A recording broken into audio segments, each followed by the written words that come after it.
Welcome to the deep dive. Today we're tackling one of the most important and, frankly, one of the most terrifying issues in international security. We're talking about the global paradox of the Biological Weapons Convention, or the BWC. Right.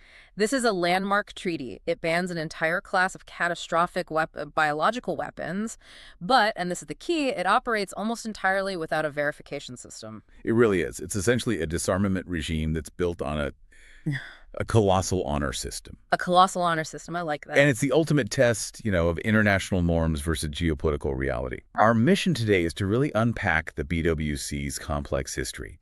We need to understand the specific reasons why it lacks enforcement and look at how modern dual-use science threatens to completely undermine its goals. And then what? What are we doing about it? And then finally, we'll look at the surprisingly small practical steps that the states parties are taking right now to try and keep that critical norm against bioweapons intact. Okay, let's unpack this. We have a set of sources here, ranging from historical documents, UN reports, all the way to recent analyses on emerging tech. And they really paint a picture of a treaty under extreme pressure. They do.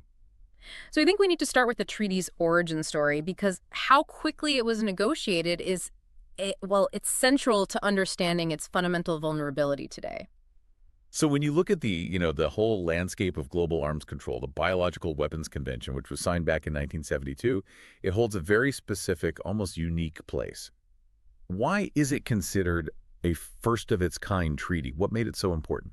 Well, it's monumental because, unlike treaties that, say, regulate nuclear materials or limit chemical stockpiles, the BWC was the first multilateral disarmament treaty to ban an entire category of weapons of mass destruction. An entire category? Full stop. It required nations to eliminate their programs and promise, never to pursue offensive biological weapons ever again. And that's a sweeping victory on paper. Today, that norm seems incredibly secure. You have nearly universal membership. 189 states parties, 4 signatory states. A very powerful norm. But what's fascinating here is that the negotiations for the BWC were concluded so quickly. I mean, especially when you compare it to the torturous, decades-long process for something like the Chemical Weapons Convention. Yes, the speed of its adoption it's probably the most telling aspect of the BWC's identity. It was concluded in just a few years. So why the haste? Well, it wasn't because biological weapons were seen as, unimportant. It was precisely because they were seen as strategically unreliable, especially by the major powers. Unreliable. So they were scary, yes, but not strategically useful enough to fight over in a serious disarmament negotiation. Is that it? That's it, precisely. There were 2 main factors at play, especially at the height of the Cold War. First, there was already a widely recognized sort of common taboo on use. That came partly from the shock of World War I and the 1925 Geneva Protocol that followed. But the second factor, the strategic calculation, was much more pragmatic. Yeah. And, frankly, more cynical. Which was? The major powers believed biological weapons were just inherently unpredictable and uncontrollable. Unpredictable in what way? Like how they would affect the target or where they would spread? All of the above, absolutely. I mean, think about the nature of a biological agent. It's alive. It multiplies. Right. So if you release an aerosolized agent, say anthrax or plague, you have very little control over dispersal. You have no control over mutation. You don't even know if it might boomerang back onto your own forces or your allies. A risk you don't have with a chemical weapon. Not in the same way.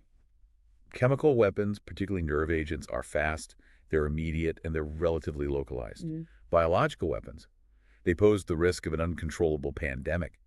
And for Cold War planners focused on strategic deterrence and, quantifiable military outcomes, that inherent unpredictability drastically limited their perceived military value. So, in a strange twist of fate, the fear that they could create this uncontrollable mess was the real strategic deterrent. And that made it easier for states to just agree to ban them entirely. Exactly. If you can't guarantee a significant controlled military advantage by cheating, then why risk the massive security and political cost of a clandestine program? You've nailed it. That calculation simplified the disarmament process immensely. Since the major powers could, afford to get rid of them without fundamentally changing the balance of terror, the path to a complete ban was just much clearer. So let's look at the actual legal language that forms the foundation of this ban. What is the foundational mandate, specifically Article 1? So Article 1 is the core prohibition, and it uses incredibly expansive language to try and close all the potential loopholes. States parties agree never, in any circumstances, So see circumstances. to develop, produce, stockpile, or otherwise acquire or retain microbial or other biological agents or toxins, as well as the delivery systems designed for hostile purposes or in armed conflict. That phrase, hostile purposes, feels like it's doing a lot of heavy lifting there. It's what allows for defensive research, but it's also where the ambiguity creeps in. How exactly does the BWC define what items are prohibited? And this is where we run into the first layer of complexity for verification. The BWC does not define the prohibited items based on some fixed list of agents. Okay, so there's no list of banned germs. No. Instead, the prohibition covers agents, toxins, and the equipment or means of delivery that are designed to use them for hostile purposes. The distinction hinges entirely on intent. On intent, which is notoriously difficult to prove. So if it's not based on a list, what's the operational definition of a biological agent that people use? We often fall back on the functional description from a 1970 World Health Organization report. It's a good one. It defines biological agents based on their effect. They are microbial agents that multiply within a target organism to cause disease or death in humans, animals, or plants. That multiplication factor is key. It's the key difference. And then there are toxins. They're different because they aren't actually alive. Correct. Toxins are defined as poisonous, inanimate products of organisms. Think ricin from castor beans or botulinum toxin from bacteria. So they're just poisons. They're deadly poisons, but unlike a virus or a bacteria, they don't multiply inside the host.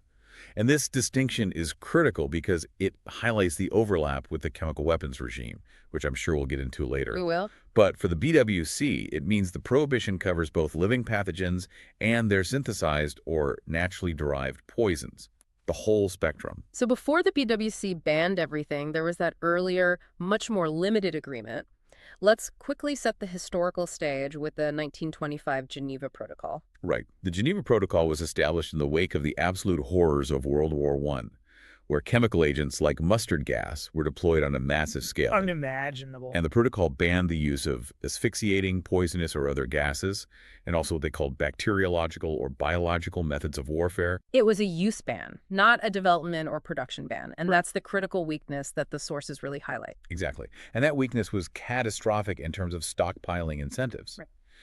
The protocol prohibited first use, but, and this is the crucial part, it did not ban retaliation. The retaliation loophole. It created this huge loophole where major powers, the US, the UK, the Soviet Union, all felt compelled to continue research and maintain massive stockpiles, ostensibly for defensive and retaliatory purposes only. So when we read about the US and the UK maintaining stocks of anthrax, maybe in the form of those infamous anthrax cattle cakes developed during World War II, they weren't technically violating the Geneva Protocol, not as long as they didn't initiate hostilities with them. Precisely. They were maintaining a deterrent posture.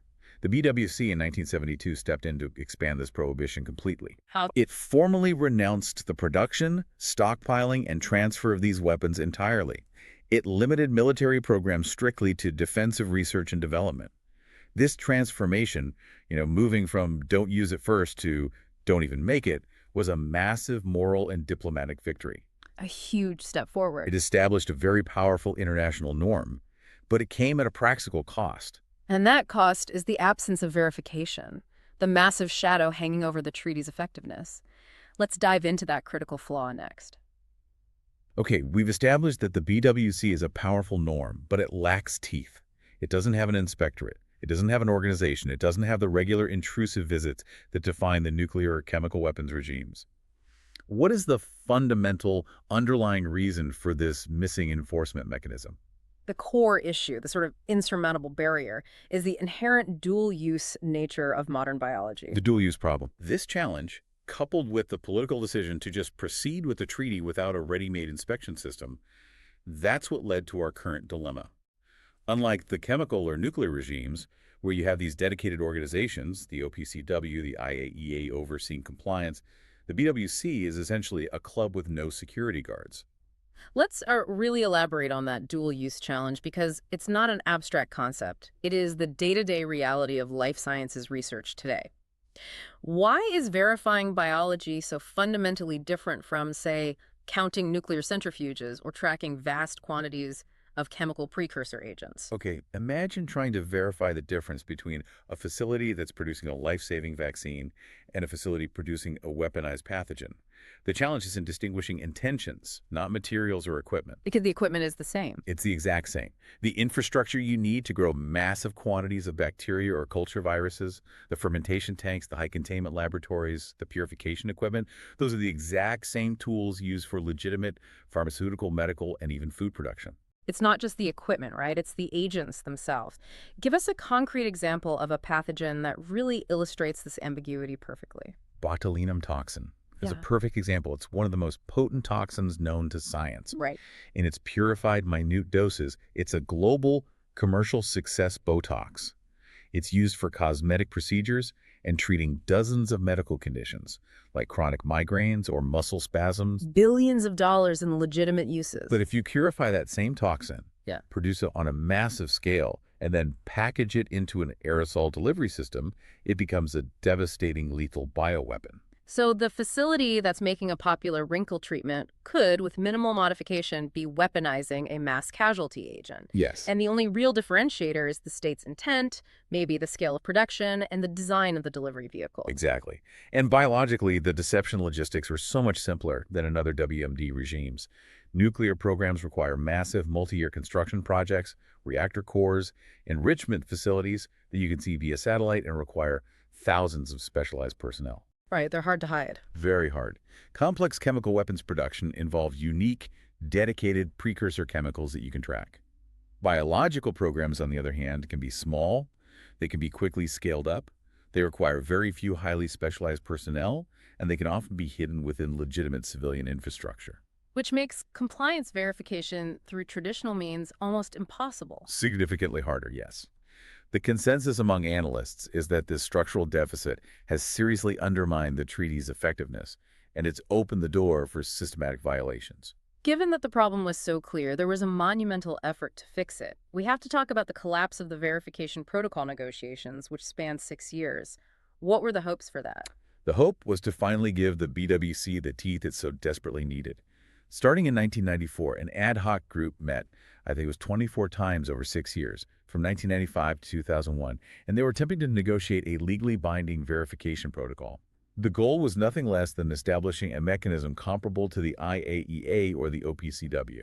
So what was the core of that draft protocol? What would a verified BWC have actually looked like on paper? Well, the draft protocol aimed to establish a separate international organization, and this system would have mandated regular, maybe annual, on-site visits to declared biological facilities, places like major research labs, vaccine manufacturers, and high-containment sites. And crucially, It would also have included a mechanism for what they called challenge inspections, so investigations of specific suspect facilities and activities based on intelligence or some other kind of reporting.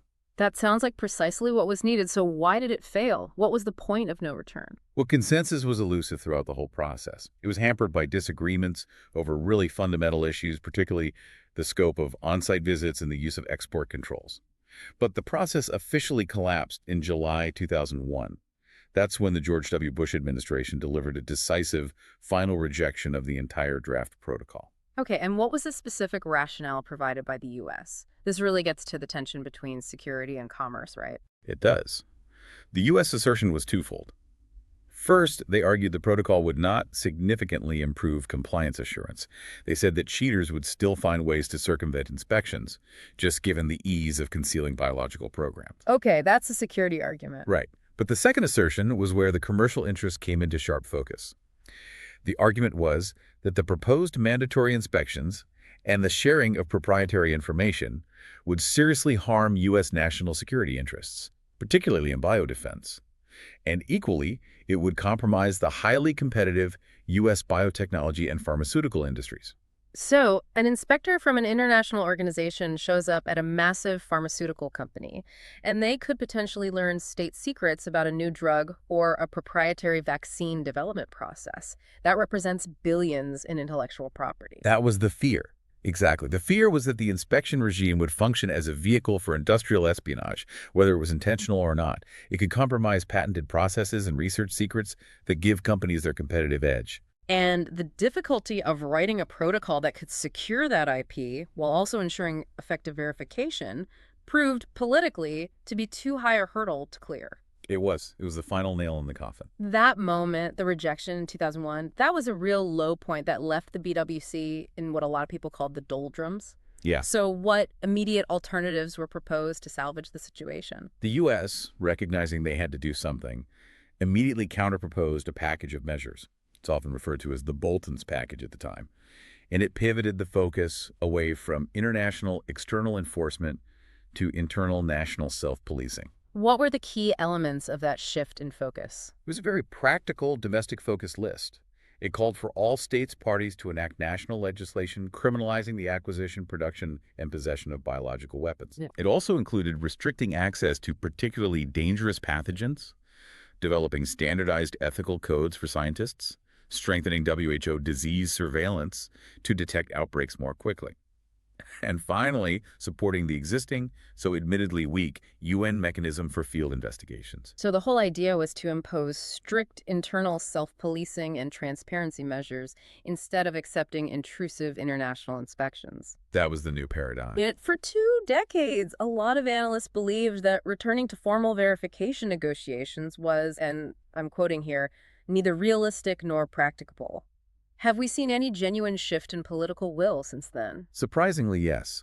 The COVID-19 pandemic acted as a massive global wake-up call about the catastrophic potential of biological threats, natural or otherwise. It certainly did. So in 2021, the Biden administration signaled a reconsideration. They called for an expert working group to examine new measures to strengthen transparency and compliance assurance. And this culminated in a really significant political signal in December 2022. What was that December 2022 decision? States parties established a dedicated working group, and it was tasked explicitly with strengthening the convention, including measures on verification and compliance. Now, this isn't a guarantee that a binding protocol will emerge, Of course not. but it reopens a door that had been slammed shut for over 20 years. And it suggests a renewed political appetite, driven by that dual threat of natural pandemics and deliberate misuse. So for the last 50 years, the BWC has existed in this state of institutional poverty. It's been relying on political will rather than any real enforcement machinery. Let's look at how the treaty actually manages to function, the workarounds. We have to start with the Implementation Support Unit, or the ISU. What is its mandate, and what is the reality of its capacity? The ISU is the BWC's institutional backbone, such as it is. It's housed within the UN Department for Disarmament Affairs. It was established at the 6th Review Conference in 2006 after a lot of political debate. And its mandate. Its mandate is vital. It's to support national implementation efforts, manage the treaty's review processes, and, crucially, to facilitate the exchange of information between states. But the reality of its size is, well, it's almost laughable, isn't it? It is extremely sobering. When it was established, the ISU initially comprised only 3 full-time staff members. 3 people. 3 people. For the whole world. Analysts often point out that the unit's annual budget and staffing were, for many years, smaller than that of a mid-sized fast food franchise. That comparison is stark. But to really understand the institutional gap here, we need to compare it to the organizations that police other WMDs. And that contrast reveals the world's differential political commitment to these threats. The Organization for the Prohibition of Chemical Weapons, the OPCW, manages the chemical weapons ban with around 500 employees. 500. The International Atomic Energy Agency, the IAEA, which deals with nuclear compliance, employs around 2,600 people. And the BWC, tasked with preventing weaponized pandemics, has historically had a staff size that could fit into a single small conference room.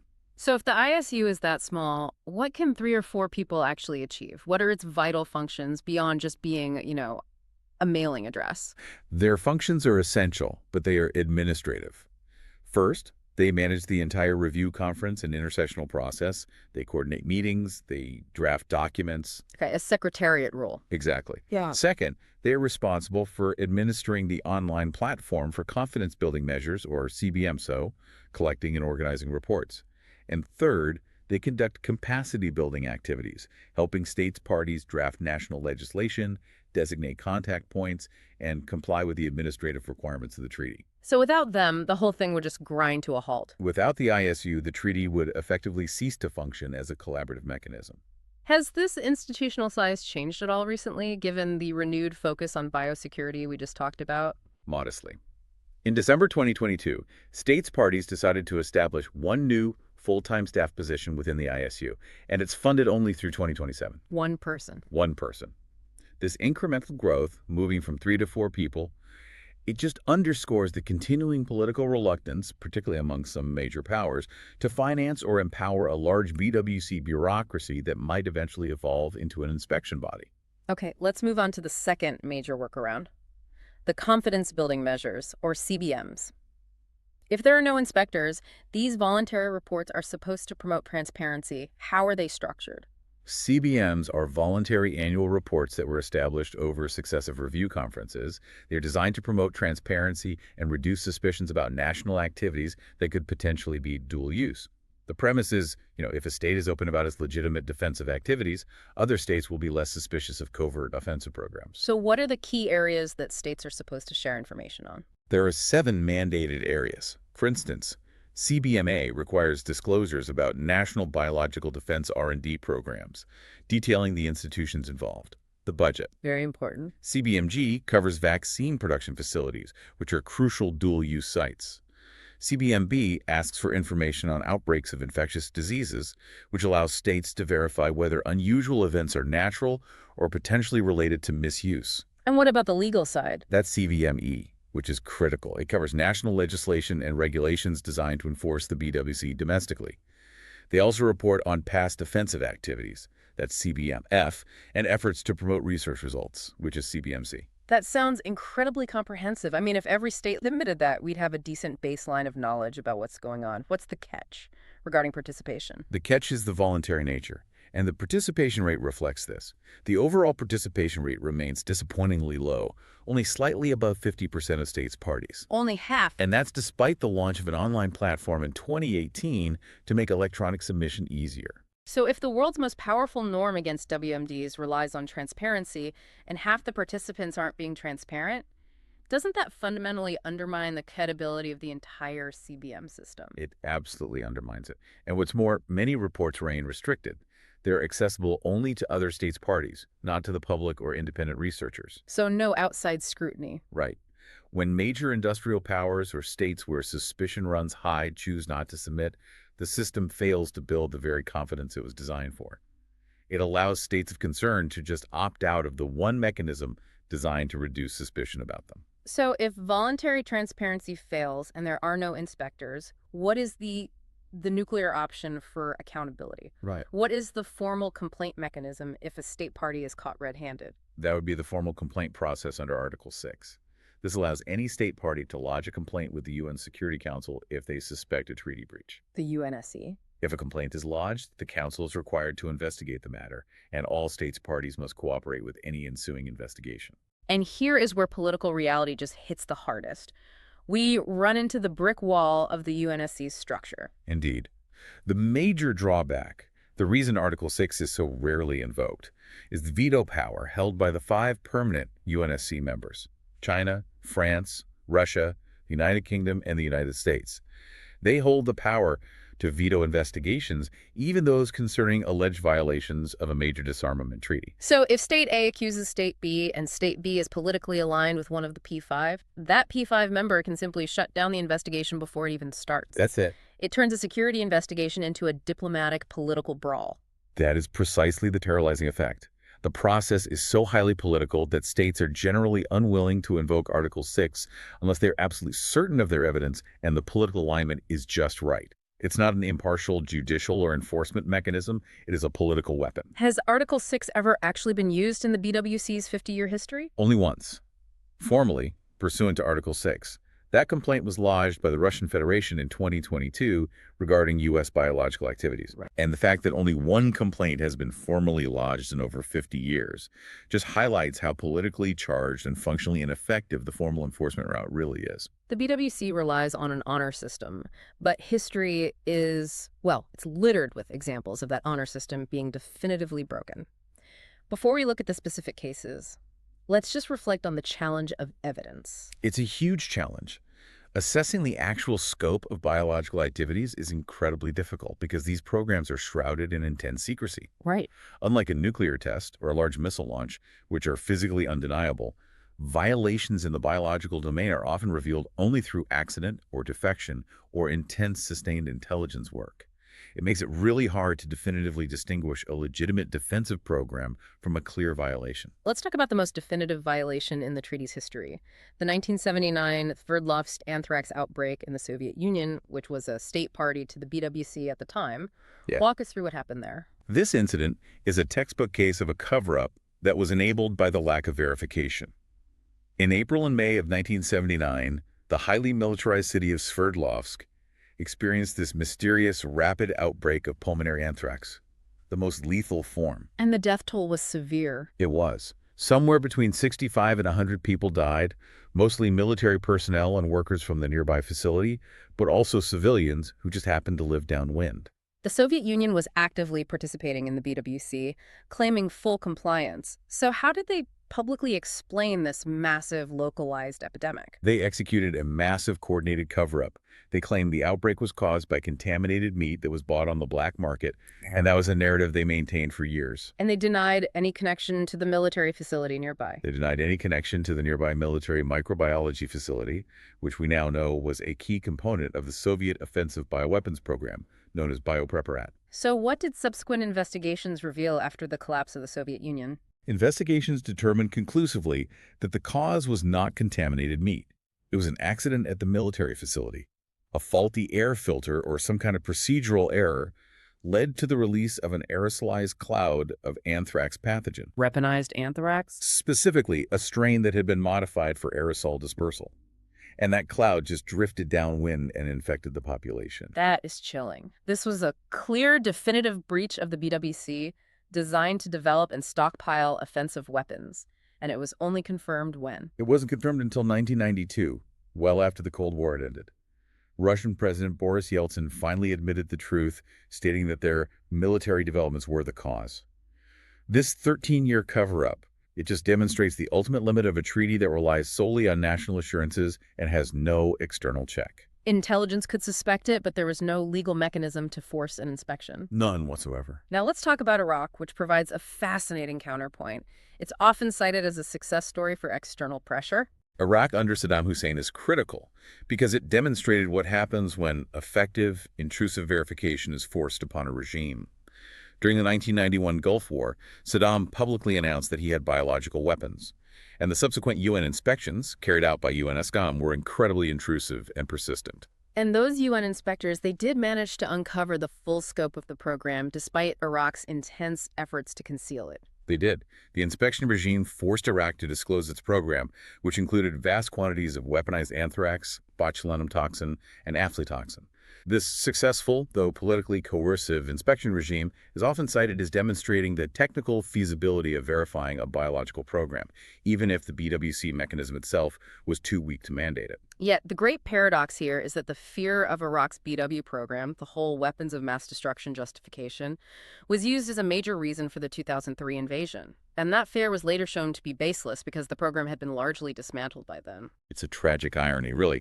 The intense focus on eliminating a threat that was already largely gone just highlights the immense political volatility and the extreme difficulty of gathering reliable intelligence in this domain, especially when multilateral inspection mechanisms are absent and fear is driving policy. Shifting to current geopolitical tensions, the U.S. has historically accused several states parties of breaching the convention, beyond just these historical examples. Right. The U.S. has historically voiced concerns regarding the compliance of Iran, Iraq, Libya, Syria, which is a signatory, and North Korea.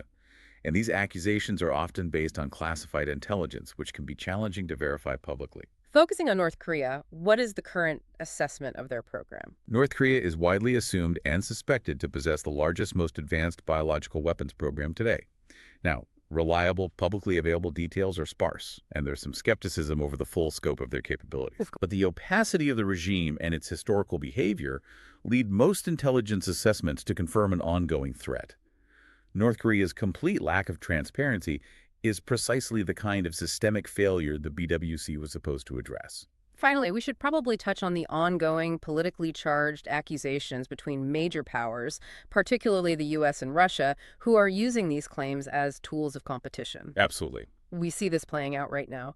Russia has repeatedly claimed that the U.S. operates a secret biological weapons lab in Georgia as part of a clandestine offensive program. And in response, the U.S. has characterized these Russian claims as disinformation and propaganda.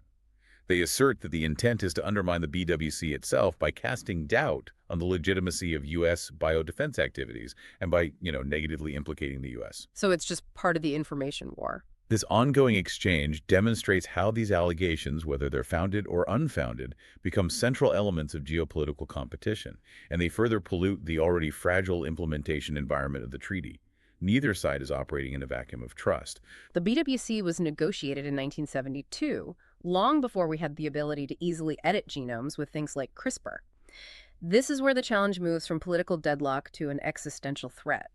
How is the exponential pace of modern science rapidly threatening to bypass the treaty's safeguards? This is, I would argue, the BWC's most urgent crisis. Advances in science and technology are fundamentally eroding the technological barriers to acquiring, genetically enhancing, and ultimately using dangerous pathogens for hostile purposes. So things that were once incredibly difficult are now becoming easier. What was once the domain of highly funded state programs is now becoming increasingly accessible. The barrier to entry for weaponization is dropping dramatically, and the complexity of the threat is rising. How so? We are seeing a convergence of life sciences with other enabling technologies, which is making biological weapons increasingly attractive and much more difficult to defend against. Synthetic biology, for example, allows researchers to design novel organisms from scratch, or to modify existing pathogens to overcome natural immunity, increase lethality, or make them resistant to existing medical countermeasures like antibiotics and vaccines. They're optimizing nature's weapons. In a sense, yes, they are. The sources even point to a bio plus X convergence where biology intersects with other technologies. What are the specific emerging technologies that policymakers are most worried about facilitating weaponization? The Stockholm International Peace Research Institute, CPRI, highlighted 3 key enabling technologies. First, additive manufacturing, or 3D printing. 3D printing? Yes.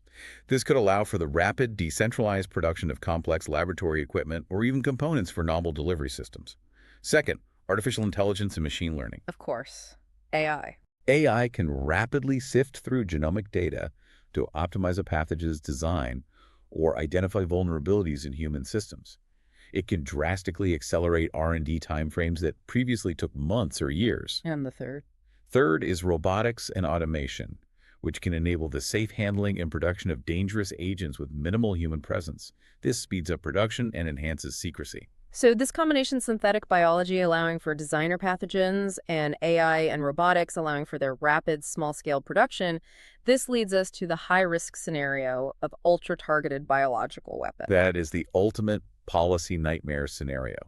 The convergence of genomic technologies with machine learning and automation could, in theory, allow for the creation of novel biological weapons that are designed to target particular groups of people, or even individuals based on specific genetic markers. Wow. These ultra-targeted weapons would possess a precision that was simply unimaginable when the BWC was drafted.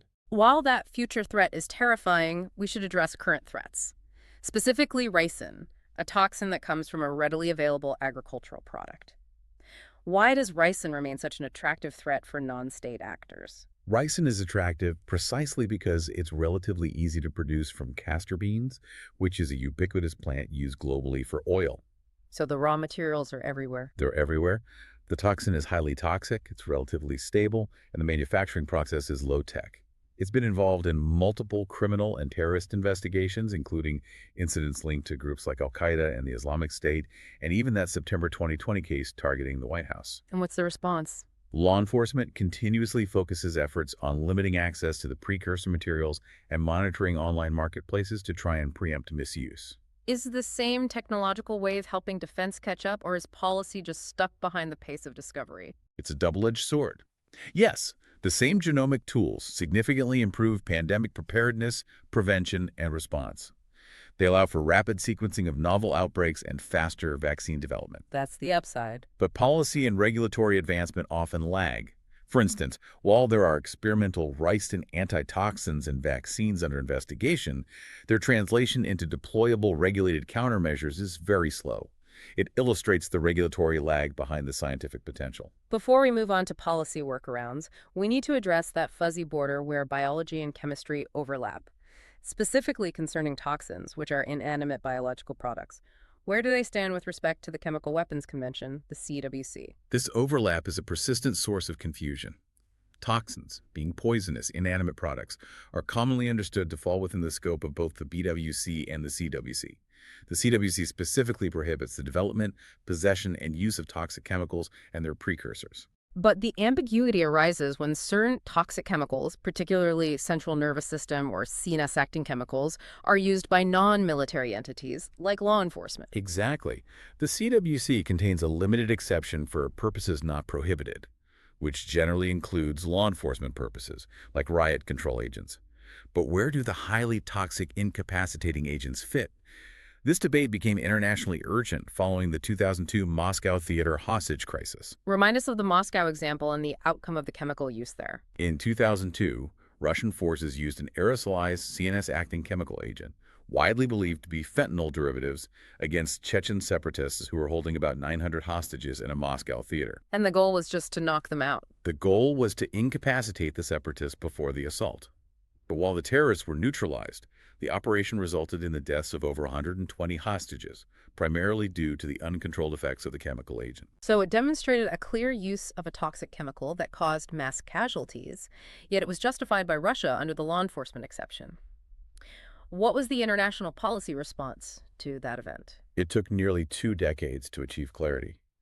In March 2021, the OPCW Executive Council recommended a crucial clarification: that the aerosolized use of CNS-acting chemicals for law enforcement purposes is inconsistent with the CWC.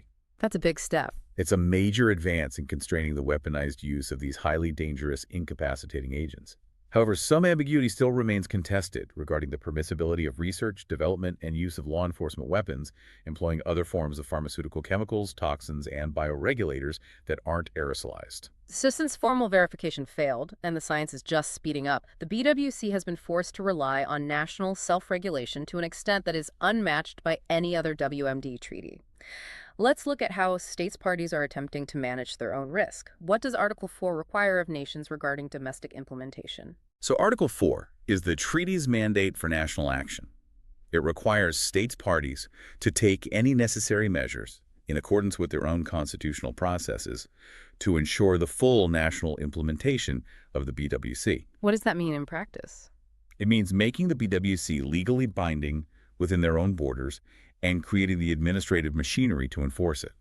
That includes designating a national contact point. Can you give us a tangible, recent example of a nation creating this necessary domestic legal machinery? A great example comes from Pakistan. In 2025, the Pakistani Senate Standing Committee approved the Biological and Toxins Weapons Convention Implementation Bill. Okay. And this bill mandates a new national mechanism specifically to ensure BWC compliance, regulate biological activity, and prevent misuse. Crucially, the bill was designed to be financially sustainable. It requires no additional financial or human resources, but it mandates a robust oversight body with provincial representation to ensure effective, comprehensive oversight across the country. That shows a real commitment to internalizing the treaty's obligations. It does. And that domestic enforcement is really the BWC's frontline defense. But we have an excellent detailed example in the sources of how the U.S., which blocked international verification, manages its own internal checks and balances. Let's walk through that U.S. compliance mechanism because it acts as a kind of blueprint for best practice self-regulation. The mechanisms within the U.S. Departments of Defense, the DoD and Homeland Security, DHS, are indeed very structured. For the DoD, full compliance with arms control agreements is mandated. The Undersecretary for Acquisition, Technology, and Logistics oversees this complex task. And how do they do that? They run a dedicated BWC Compliance Review Group, or CRG, which meets regularly to monitor all DoD biological activities and recommends compliance certification for planned projects. And what about the civilian defense efforts under DHS? They're handling biological countermeasures and research, which inherently involves these dual-use risks. The DHS mechanism is equally rigorous.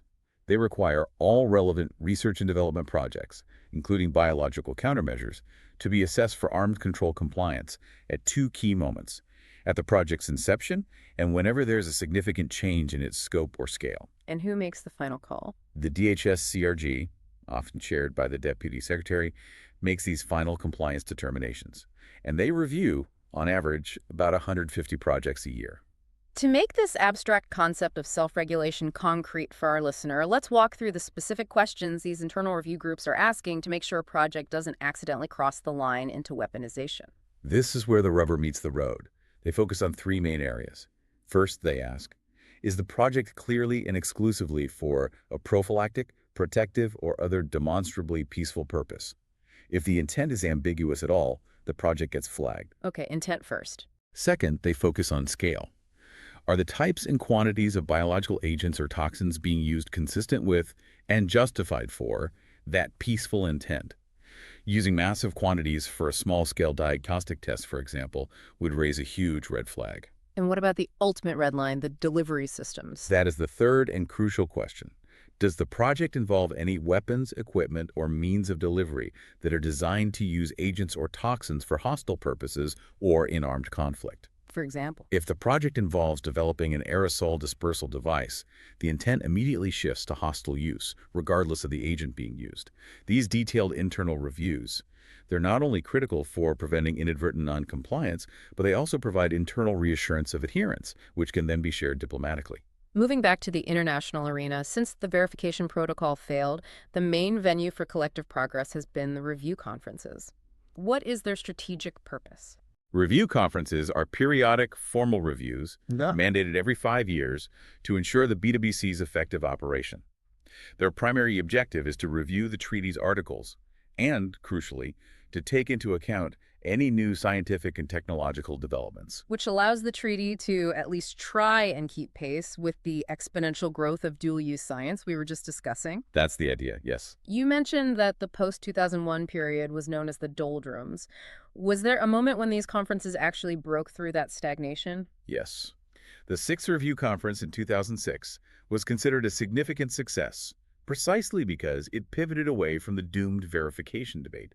It established the ISU, and, more importantly, it adopted a new, detailed intersessional process. And what did that new intersessional process focus on strategically? It shifted attention to practical, implementable measures that offer soft security benefits and were politically palatable to all the state's parties. Like what? This included strengthening biosafety and biosecurity measures within laboratories, implementing oversight and ethical codes of conduct for life science research, and enhancing international cooperation in disease surveillance, detection, and capacity building.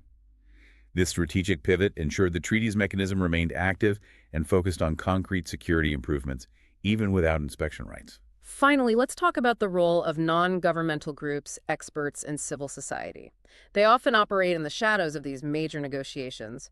But how critical are they to keeping the BWC's norm alive? They are absolutely pivotal. Since the BWC lacks a formal international organization and an inspectorate, non-governmental groups, academics, experts, NGOs, they effectively fill the vacuum. They have played a long-standing crucial role in problem definition, in setting the agenda, and providing critical independent expertise to policymakers who are often overwhelmed by the scientific details. So how do they actually contribute to augmenting a regime that's so reliant on trust? They act as external auditors and as conscience keepers. They contribute through sophisticated analysis and reporting on national compliance, using open-source monitoring to spot anomalies that might not make it into the official CBM reports. They're a watchdog? They are.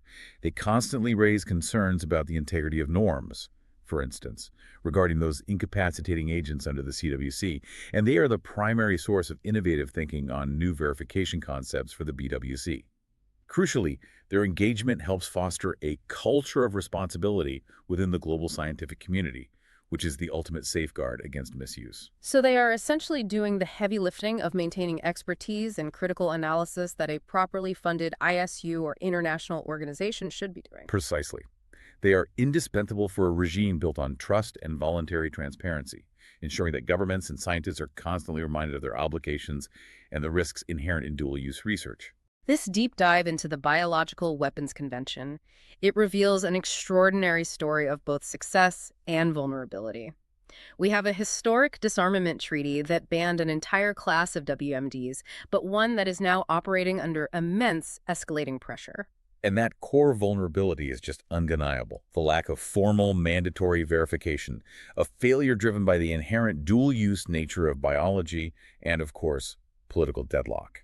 A challenge that is rapidly accelerating as technologies like synthetic biology and AI lower the barriers to entry for hostile use. It brings the specter of ultra-targeted biological weapons into sharper and sharper focus. And while the institutional capacity of the ISU remains minuscule, the BWC's primary defense relies on this mosaic of national self-regulation through detailed internal compliance mechanisms like those in the U.S. and Pakistan.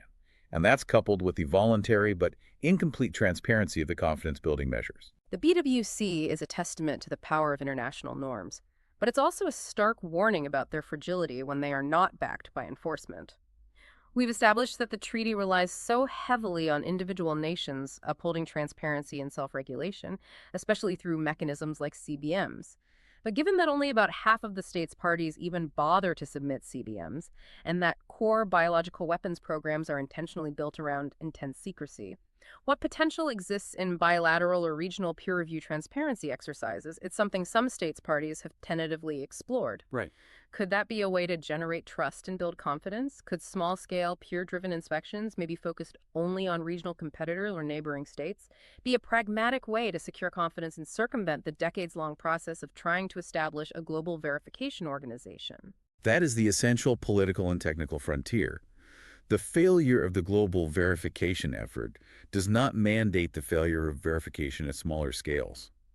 It forces states' parties to decide if they're willing to take incremental, politically feasible steps, perhaps starting with trusted neighbors, to build regional assurance and transparency from the bottom up. A different approach. It's a move from grand ambition to pragmatic risk reduction. And that might just be the only way to save the norm in the face of exponential scientific advancement.